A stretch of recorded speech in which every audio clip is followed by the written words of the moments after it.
Today I'm doing a video on a Specialized Turbo Como SL 4.0. It is the bicycle I get to use when my bicycle is in the shop. So this bike is an e-bike, and it is, I believe it's a more expensive bike than what mine is. But I do not think that it sold very well because currently, if you look on Specialized's website, it's not offered, and they only have a few of the regular Comos left. They make a Vado 3, a new generation, and a Vado SL that is, or SL2 that is a new generation, but they haven't done anything with the Comos, so maybe they're going to phase them out. I don't know. This bike here is same upright style of riding like my Como. This bike also has the handlebars just like my Como. It is a smaller motor inside. It's I believe it's 240 watts is what they call, and a 320 watt hour battery. The battery is not removable in the sense of you can take it out at night or anything like that. I believe a bicycle shop can remove the motor and the battery will come out underneath the motor there, and it will be replaced that way and not not just pop it out real easy. It is a 48 volt motor, where my regular Como is a 36 volt. It is noisier. It's not anything horrible, but it does have a does kind of have a whine to it that you can hear as you pedal along. It is a this one here, they have a 4.0 and a 5.0. The 4.0 is this version here. It's got a chain drive, but an internally geared hub with 5 gears in it. And then the 5.0 has a belt drive with an internally geared hub with 8 gears in it. This bicycle here has the 5.0's little computer added onto the right in the center there of the handlebars. It's still the same 27.5 inch wheels and 2.2 inch wide tires, or 2.3 inch.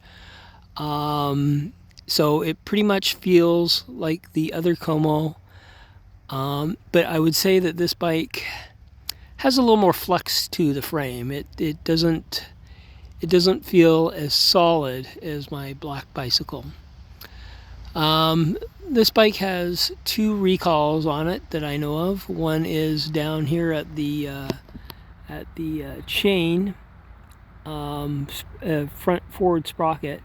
It has a recall for doing something to make it so that your pants don't get caught inside. So I don't think it's anything real serious.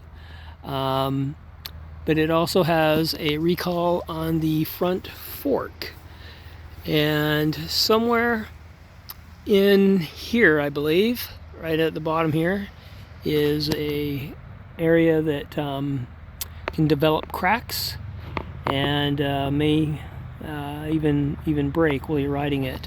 So hopefully that's been done on this bicycle. I forgot to mention that this bicycle motor, not only is it smaller in wattage wise, but it's also in torque wise. My bicycle's 50 Newton meters. This one here is 35.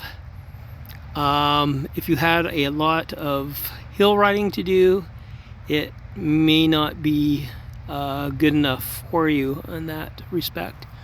I do like, in a way, the battery being sealed inside. You can ride in rain or snow or something like that and feel a lot more confident with it than you could with anything with seams. You know, anywhere that there's a chance that water could get in, it might get in. So I do like that thing. And this bike does not have a suspension fork like my Como 3.0.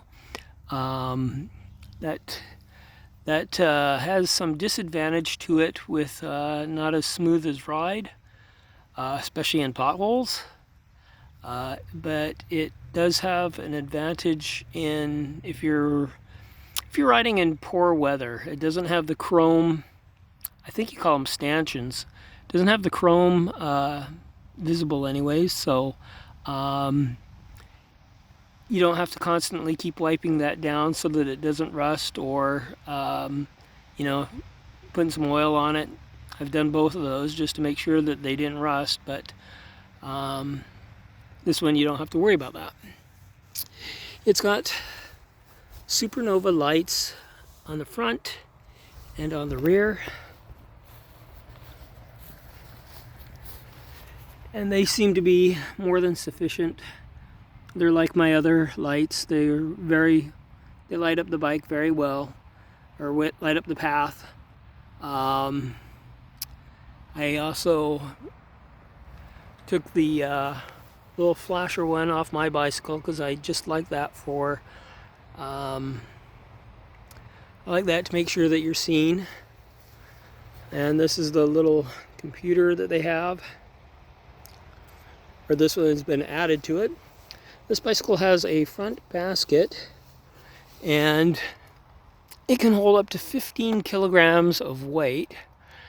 And so that's pretty nice because it also has the rear rack for panniers. It doesn't have a top to it, which is kind of disappointing, so you can't mount anything on top and bungee it onto it so that you can take something wider or something like that. But you still can at least take panniers, and they can take up to 20 kilograms back there. So with that 20 kilograms back there and the 15 up front, you can balance the bike out pretty good.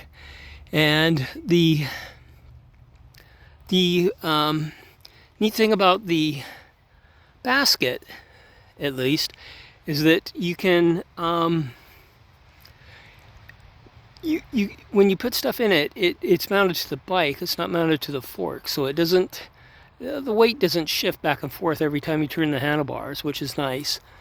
The kickstand on this bike is kind of an odd one. It's little. It's kind of I don't know how to say it, but it's kind of not. I'll just think I don't think it's the best design. How about that? If you put a double kickstand on there, that would be good. But the way it is right now, I've had it several times where I've taken something out of the basket or took a pannier off the bike, and the bike wants to fall down. So you have to be careful with the balance of it. This bicycle also has hydraulic disc brakes, front and rear, and like I said, a 5-speed internally geared hub, and it is like on a mountain bike where you use your thumb or forefinger to change gears. You don't have to twist like on the other bike, but still it does not have a bunch of gears off here or a derailleur hanging down, so that's very good. I've ridden this bike. My bike's been in the shop about 4 times, and one time it was gone for a long time for waiting for a part. And so I can probably say I've ridden this bike at least 500 kilometers, if not more. And it has about the same comfort level as my bike. Like I said, it does feel a little bit more flexy, at least in the seat post. Maybe it's because the seat post is so tall, but it's a very nice bike. There's several of them I see on the market for sale used. There's one that's still brand new I saw the other day that is 1,799 Canadian dollars, so discounted very much, because like I said, this was more expensive than, I think it was about $1,000 more expensive than my bike from the beginning. So there's that.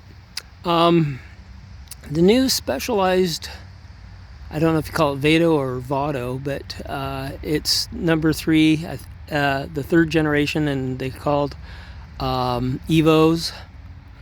They have chain and sprockets and derailleurs in the back now. And I noticed on their website, when I'm looking at all these bikes that they offer, most of them are coming with chain and sprockets. So they might be going away from the belt drive and the internally geared hubs. I don't know if that's just to save cost or if there's some other reason for it, but whatever the case may be, it looks like the internal gear hub thing is going away for Specialized. So anyways, that's this bicycle, and thank you much. Bye.